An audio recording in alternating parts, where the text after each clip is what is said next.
Good afternoon. This is Bill here. We're going to be talking about leases today.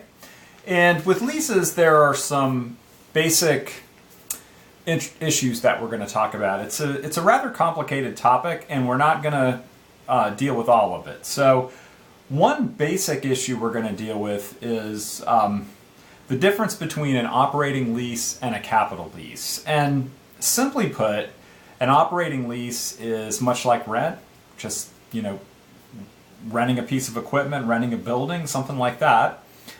And a capital lease is more like, okay, we might be calling this a lease, but we actually bought it or sold it. There are several criteria that one has to go through to decide if it's a capital or operating lease. So it doesn't matter what the organization calls it. That's irrelevant. What matters is, do the tests come out operating or capital?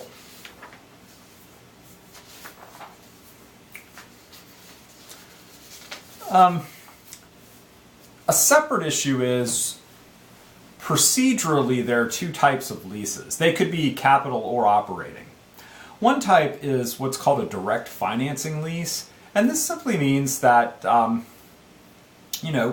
company is leasing from somebody else, and there might be a bit of interest or profit in this situation. The other one's a sales type lease, and a sales type lease is where,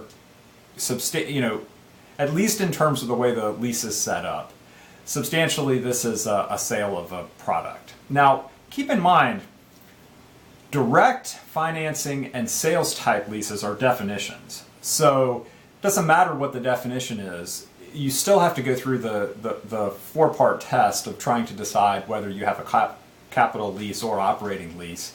And while I'd argue that a sales type lease, in theory, should be a capital lease, it really matters how the tests come out.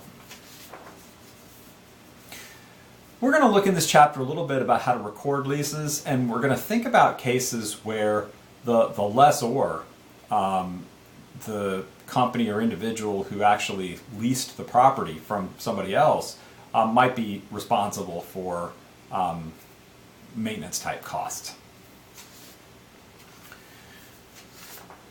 We're going to think a little bit toward the end of the discussion about sales leaseback or sale leaseback transactions. These are a little strange. We're not going to deal much with them. We're just going to introduce the topic because you might have heard of them someplace.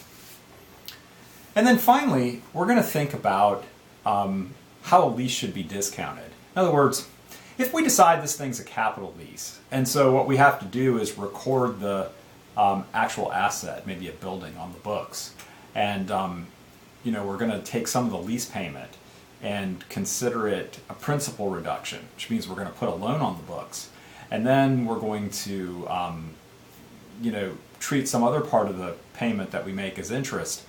How do we pick an interest rate, and how do we go through the calculation to see what part of each payment is interest and what part is principal? So that's what you can expect in this discussion of leases. I hope that you're successful with the chapter, and you give me a call if you have any questions. Take care.